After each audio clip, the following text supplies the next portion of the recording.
Bonjour à tous, bonjour aux lecteurs de notre chaîne YouTube et aux membres du forum de rcmac.com.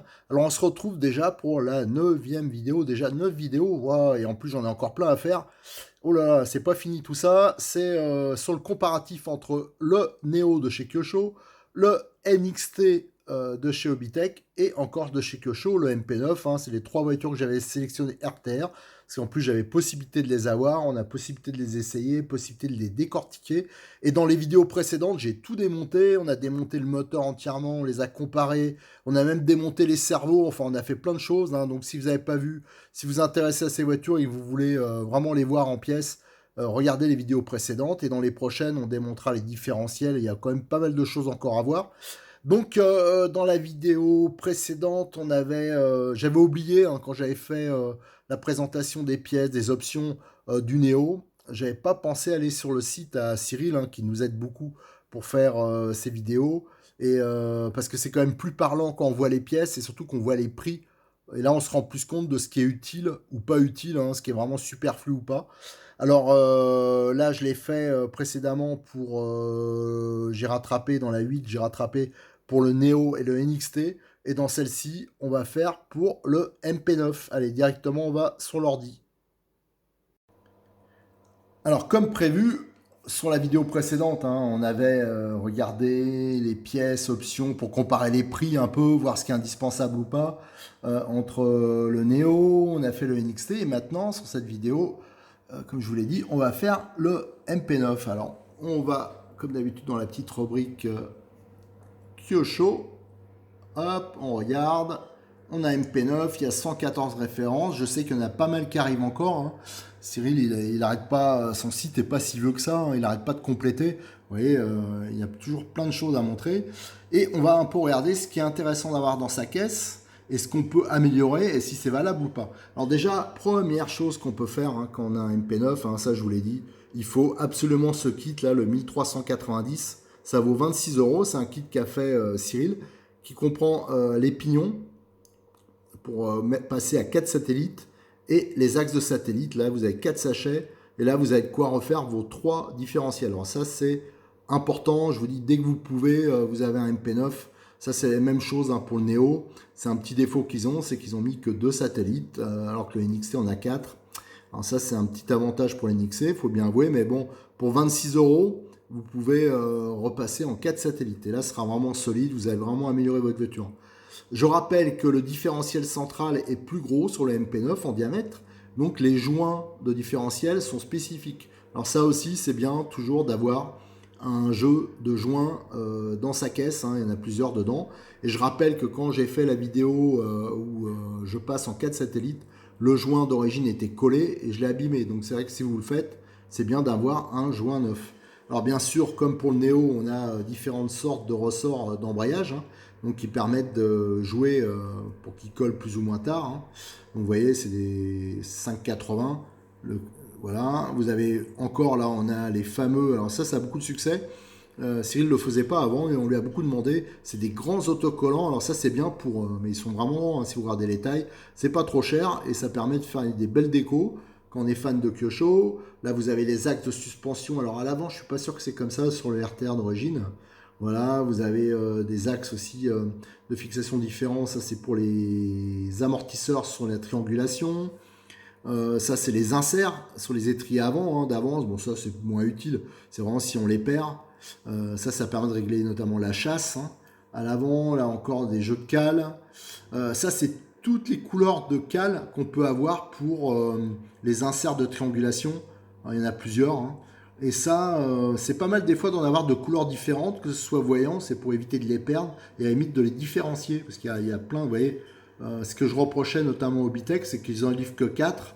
Là, au moins, Kyosho, pour une fois, Kyosho, ils sont généreux. Là, il y en a pas mal hein, pour 6,60. Mais aussi, il faut avouer que Kyosho, sur le Bitec, il y a deux sortes d'inserts. Sur Kyosho, moi, c'est ce qui m'a toujours un peu, entre guillemets, gavé. Alors ça va pour celui qui entretient souvent, il connaît les inserts par cœur, excusez-moi, mais là, il y a beaucoup d'inserts différents. Il faut dire, il y a aussi plus de possibilités de réglage. Alors là, vous avez toutes les barres anti-roulis. Alors, si vous vous souvenez bien, l'Obitech, lui, il en livre 5 à la fois. Donc, c'est plus économique avec la version Obitech. Mais il faut bien avouer aussi que toutes les barres ne servent pas. Voilà, donc vous avez plein de barres et à chaque fois, il y a un petit morceau de gaine thermo où est indiqué la taille de la barre. Ça permet de l'identifier rapidement. Là aussi, vous avez les pins inversés, les jeux de triangles supérieurs. Et là, on arrive aux options, hein. Ça, c'est les inserts. Alors sur le RTR par exemple, il y a quelques cales alu, hein, comme je l'ai présenté, mais sur le MP9, notamment la cale arrière en alu ici, on peut voir. Vous voyez, une cale, ça vaut le prix de toutes les cales avec les deux cales, les axes et les inserts chez Obitech, donc c'est un peu plus cher. Enfin même c'est beaucoup plus cher.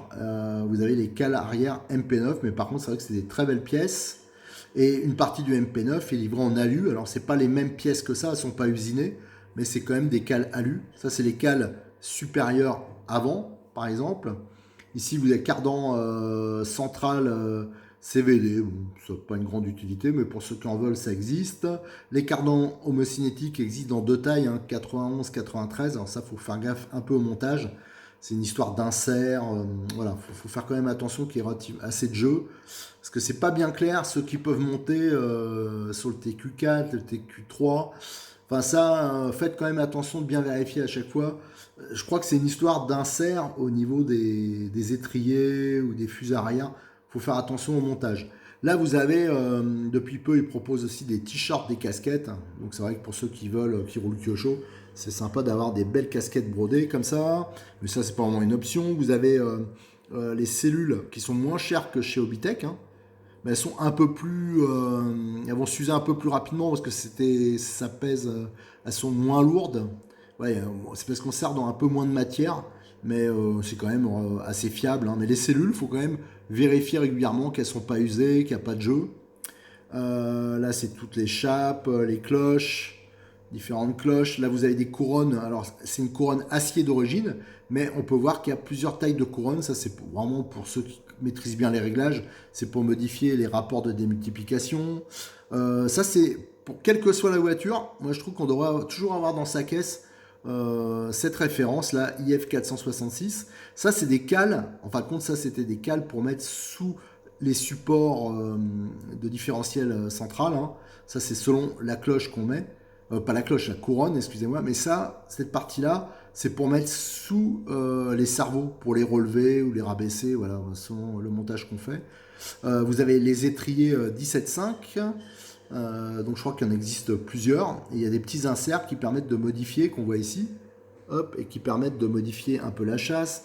Les fameux filtres Kyosho qui sont toujours de qualité, il y en a plusieurs sortes. Le fameux petit filtre à essence Kyosho. Les supports d'origine, c'est en acier. On peut mettre cette option alu que je trouve n'est pas trop onéreuse, hein, parce qu'elle est même un peu moins chère que la version acier, bizarrement. Vous avez bien sûr, ça c'est indispensable, un jeu de joints de différentiel avant et arrière. Ça c'est vraiment indispensable dans votre caisse de terrain. Ici, le kit d'huile pour les différentiels, hein, pareil, adapté, qui a été créé par Cyril, hein. Donc là, vous achetez, vous n'avez pas à vous embêter. Vous avez la bonne huile pour le différentiel avant, le central et l'arrière. Ici, vous avez les maslottes carbone si vous voulez un embrayage qui est un peu plus doux. Là, les maslottes alu comme d'origine, mais par contre, ces maslottes-là sont quand même de meilleure qualité, hein. Elles sont un peu mieux usinées que celles d'origine. En fin de compte, je crois qu'on ne les trouve pas en pièces. Il faut prendre ces maslottes-là. Alors, je me trompe peut-être, mais je crois que c'est ça. Là, vous avez les membranes. Là, vous avez le fameux pare-choc. Comme je dis pour toutes les voitures, c'est toujours bien d'en avoir un d'avance. Pignon acier de coupe conique, mais à savoir qu'il est acier d'origine, hein, c'est pas comme sur le Néo. Ici, c'est le fameux kit de pignon différentiel, il en faut deux, hein. Donc, comme j'ai montré avant, il y a un kit complet avec les axes, tout ça, donc il n'y a pas à s'embêter de l'acheter individuellement. Ici, les planches d'autocollants, il y en a plusieurs, hein, qui existent chez Kyosho. Ici, les plots, alors ça va bien sur le MP9 MP10, c'est les plots de platine en alu. Voilà. Ça, c'est une option que je trouve pas mal. Bon, il y en a qui préfèrent monter, laisser en plastique. Ça fait un pseudo amortissement des vibrations. Ici, on a les portes-fusées arrière. Alors ça peut arriver, mais éventuellement, il y a des fois, ça peut arriver que ça peut casser. Voilà, bon, on a ça. On a les fusées avant. Alors ça, c'est pas mal d'en avoir un jeu dans sa caisse d'avance. D'ailleurs, elles sont plus chères que celles du Neo et un peu plus solides. Voilà, parce que c'est un peu plus massif. Là, il y a l'option tout alu, mais qui vaut, moi je trouve que 80 euros, c'est quand même hyper cher. Vous avez toute une gamme de ressorts, hein, Kyosho. Ça, il y a vraiment pour ceux qui veulent régler leur voiture, faire de la compétition, c'est vraiment pratique et on peut voir. Hein, c'est avec un code couleur. Là encore des ressorts. Là, toutes comment dire, les rotules, elles existent soit en acier ou comme ici en aluminium traité. Voilà, vous avez plusieurs sortes. Là, on arrive à une petite option sympa, je crois qu'elle est livrée d'origine sur la MP10 maintenant. Et c'est la partie supérieure en alu du sauve-cerveau. Voilà, je crois que les dernières versions compétition, je crois qu'ils étaient livrés directement avec cette option. Là, vous avez le support d'amortisseur alu. Il y en a deux sortes. Hein. C'est une histoire de réglage, voilà, au niveau des fixations de triangle supérieurs. Donc c'est un très beau support, hein, c'est bien usiné, mais vous voyez, ça vaut quand même, c'est pas trop donné. Donc les supports, on verra sûrement le deuxième après. Là, vous avez le support d'aileron X-Traction. Alors c'est simplement il est un peu différent et il apporte un peu plus de réglage et d'appui. Hein. Ça va bien, notamment avec les ailerons options. Là, vous avez les triangles arrière, version dure. Alors attention, il y a au moins 4 sortes de triangles, hein, parce qu'à chaque fois, il y a avant-arrière, bien sûr, et surtout, il y a hard et medium, enfin un peu plus souple. Voilà, donc bien sûr, les souples, si vous débutez, ils sont peut-être à conseiller. On va passer sur la deuxième page, parce qu'ils casseront peut-être un peu moins facilement. Et ça, un jeu de triangle avant inférieur et avant supérieur, quand on a un MP9, c'est quand même conseillé parce que c'est une voiture qui peut casser à ce niveau-là. Hein. Alors, il y en a qui cassent rarement et d'autres qui cassent régulièrement.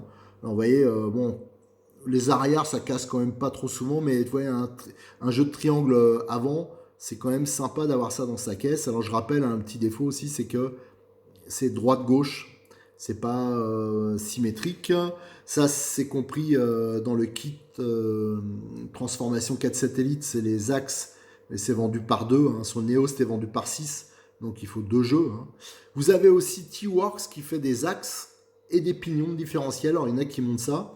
Ici, par exemple, c'est vendu par 6, donc là, il y a de quoi faire toute la voiture.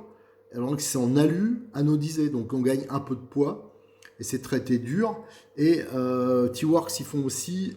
Alors là, ça revient moins cher que mettre des bouchons Kyosho d'ailleurs. Vous avez un kit de bouchons à membrane, voilà, pour être comme d'origine. Et vous avez le kit à émulsion. Voilà, donc là, ça peut être intéressant quand on change, quand les bouchons, par exemple, sont usés et qu'on veut les changer. C'est pas mal peut-être de passer en T-Works. Il faut comparer les prix. Alors, il y a pas mal de cales qui existent chez T-Works qui sont adaptables au Kyosho et qui sont un peu moins chers. Mais surtout, ils ont des cales un peu originales, comme par exemple, qui peuvent faire office de lest. Parce qu'en tout terrain, ils ont tendance à mettre du lest à l'avant, à l'arrière, selon le comportement qu'ils veulent avoir. Et donc, ils ont une gamme de cales en laiton. Voilà, cette cale est en laiton, donc bien sûr, elle est beaucoup plus lourde. Et ça remplace le lest. Là, vous avez voilà, toute une gamme de cales.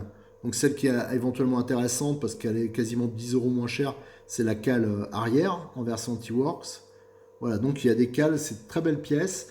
Vous avez ici les colonnettes en aluminium de direction avec un méplat de maintien. Donc ça, mais par contre, ça me semble hors de prix pour ce que c'est. Mais bon, au moins ça existe. Là, on le voit pas bien, mais c'est des interrupteurs, tout ça, ça remplace en fin de compte la petite platine d'origine là sur le MP9. Voilà, c'est avec des petites prises PK, des mini prises PK, mais qui sont un peu petites. Mais c'est assez sympa, à un moment ça se voyait pas mal en compétition. Là vous avez les fameux disques de frein ventilés, c'est vrai qu'ils sont super beaux. Donc ça c'est un petit truc, ça peut apporter une petite amélioration sur la voiture. La transmission centrale aluminium, c'est pour gagner un peu de poids aussi sur la voiture. Vous avez là, ici c'est le fameux kit de pignon satellite et planétaire T-Works. Voilà, ce qu'on veut passer en pignon acier. Ici, vous avez, c'est assez récent, c'est les supports centraux tout en aluminium. Vous voyez, là, c'est un petit budget quand même, hein. Tout de suite, voilà, c'est là qu'on voit la différence, c'est que le MP9, si on se lâche, si on est... et ça, souvent, on se fait avoir, on est attiré par les options, on veut une belle voiture, on veut un truc, ben, ça peut monter très vite la note. Mais bon, c'est des super belles pièces, hein, notamment les paliers centraux, je les ai vus là. C'est vraiment de très belles pièces, et il y a des inserts en plastique pour mettre les roulements. Vous avez aussi les pins de fixation, ça c'est ils sont en aluminium. J'en avais montré au début qui étaient en acier, ça, voilà. Là vous avez les plaques moteurs monobloc, ça peut être pas mal, hein. C'est aussi une pièce, ça existe pour le MP10 mais elle est très longue. Ça c'est une belle pièce je trouve. Ça peut être sympa, ça peut améliorer le refroidissement. Vous avez toutes les platines en carbone. Alors ça c'était pour la version brushless, mais là vous avez la platine carbone. Alors ça moi sur mon MP9 je vais la monter. Moi, je la trouve très très belle. C'est pas encore le délire. Et je vais aussi monter la platine de sauve-cerveau en carbone. Moi, j'adore le carbone. Vous avez, alors moi, ça me paraît indispensable quand vous achetez un MP9. Prenez, ou même un MP10, prenez les cales, les sabots de protection inox à l'arrière. Ça évite d'user le châssis. Et quand on voit le prix des châssis, ça vaut le coup de mettre les. Il y a 2 plaques dedans en inox, c'est pas prêt de s'user. Ça, c'est vraiment très très bien. Et on a, alors ça, on voit que c'est une vingtaine d'euros moins cher que la version Kyosho. Vous avez les supports d'amortisseurs T-Works renforcés. Ça, c'est la petite platine en carbone quand on veut retirer l'interrupteur. Voilà, donc ça c'est pour faire joli. Les supports d'échappement MP9, MP10 sur ressort, là, toujours de chez T-Works, qui sont vraiment efficaces, hein, c'est vraiment sympa. Vous avez aussi les tiges d'amortisseurs qui existent en traité pour le Kyosho.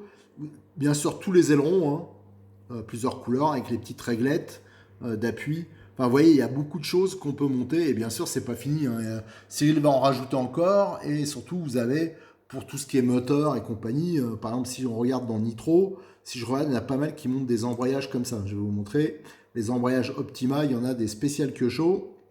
Alors, si ça veut bien se réveiller, voilà. Donc là, vous avez bien sûr des tonnes de cloches, d'embrayages, des embrayages un peu économiques. Enfin, il y a beaucoup de choses hein, dans cette rubrique. Et notamment des cloches Optima, qui sont là aussi livrées avec des roulements haute vitesse. Et vous avez notamment ces embrayages qui existent en 32 mm. Enfin, il y a plusieurs diamètres et qui permettent, voilà, vous avez ici un 34 et ici un 32. C'est les embrayages Optima avec les kits ressort, tout ça. Et il y a pas mal de pilotes qui montent ça. Cyril m'a dit qu'il en vendait vraiment pas mal. Enfin voilà, vous avez beaucoup de choses qu'on peut mettre pour améliorer le MP9. Allez, maintenant on va retourner sur la voiture. Voilà, maintenant on a fait le tour des pièces pour le MP9. Alors je vous donne rendez-vous pour une prochaine vidéo où on va reprendre le cours normal, enfin le cours normal, c'est-à-dire qu'on va vraiment attaquer, là on va voir avec les voitures, les options et sur la voiture, ce qui est utile ou pas. Alors on va réattaquer par le NXT. Allez, je vous remercie, je vous donne rendez-vous pour une prochaine vidéo sur notre chaîne YouTube et sur le forum de rcmac.com.